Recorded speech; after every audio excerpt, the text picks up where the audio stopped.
Title: Abduction. Volume 2. The Inheritance. Author name: M. Aishwarya.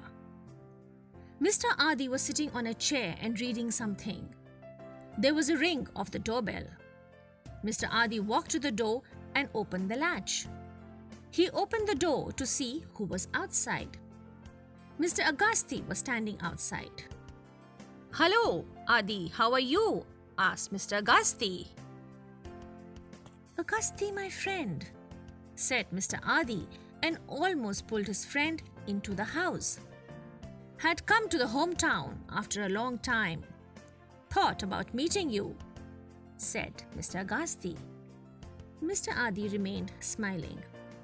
"Where is Dolly?" "I have brought this for her," said Mr. Agasti, taking out a chocolate bar. He looked at the face of Mr. Adi. His expression changed from joy to serious. Mr. Adi had the expression of gloom on his face. Minutes later, Mr. Adi and Mr. Agasti were sitting close to each other, occupying two chairs. There was a photograph stand on the table where there was a family photograph of Mr. Adi, his wife, and their daughter Dolly. On the wall, there were the portraits of Dolly and her mother with garlands placed on them. There was an atmosphere of gloom. "How did all this happen?" asked Mr. Agasti. "Even I do not know what to tell. One day, Dolly left home, telling that she was on a picnic tour with her friends. The girl never returned. When we asked her friends, they told Dolly was with a group on the tour but left the bus midway. Then we came to know that she had run away. The shock was beyond Nitya's toleration, and she died in a few weeks," said Mr. Adi, rubbing the tears from his eyes. "Did you try to search?" asked Mr. Agasti. "I tried, but of no use. Children these days do not even think anything," said Mr. Adi.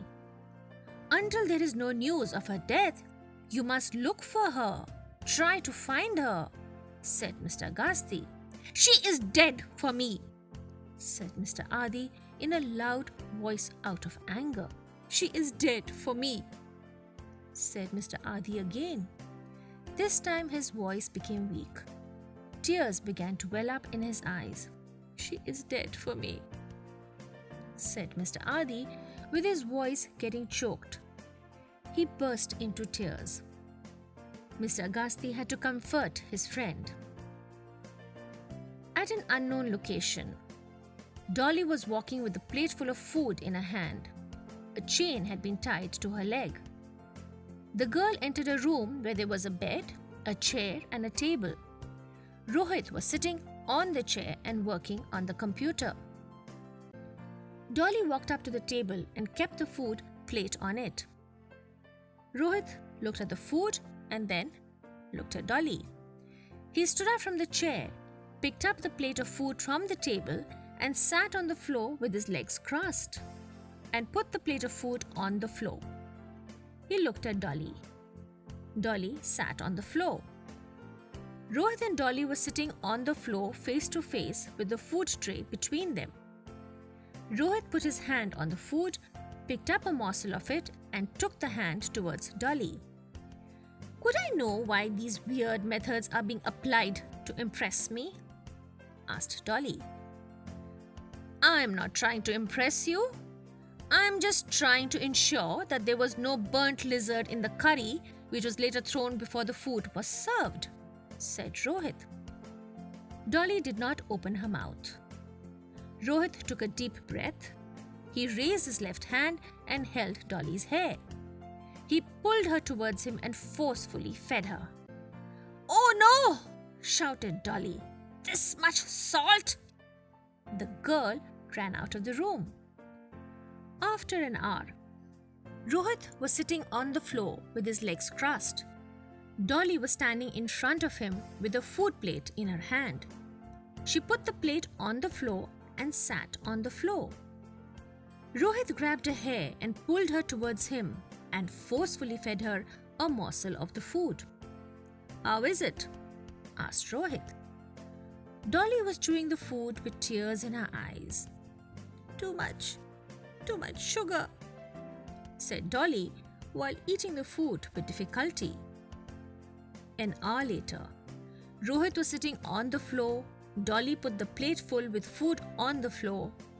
Rohit raised his hand to hold Dolly's hair.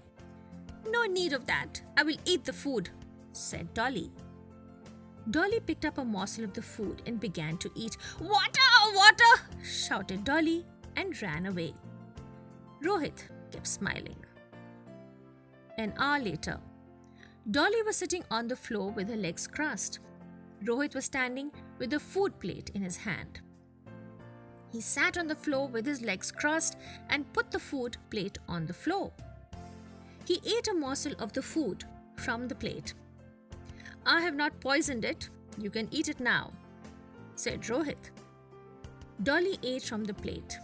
"How is it now?" asked Rohit. "Tasty," said Dolly. "And how was the food made by you?" asked Rohit. Dolly did not say anything. "You were working as a housemaid with this kind of terrible cooking skills," said Rohit. "Do not comment on it, thief," said Dolly. "You must admit that you are a bad cook. How are we going to rehabilitate you?" said Rohit. "Rehabilitate me?" asked Dolly. "Yes, why? You have to be rehabilitated in jobs like home caretaker or cook or driver. Driving will be difficult as you have lost all your documents. Hence, the only options left are being a cook or a home caretaker," explained Rohit. Dolly kept looking at Rohit with a blank expression. "Why are you looking at me in this way? You have only invited all this onto you. Remember the time you were roaming about the city free of cost on someone's bike? Eating from the costliest hotels free of cost. Getting costly gifts, that too free of cost," said Rohit, mocking Dolly, and added, "Someone is getting a taste of karma." Dolly pushed the plate towards Rohit and left the place, fuming in rage.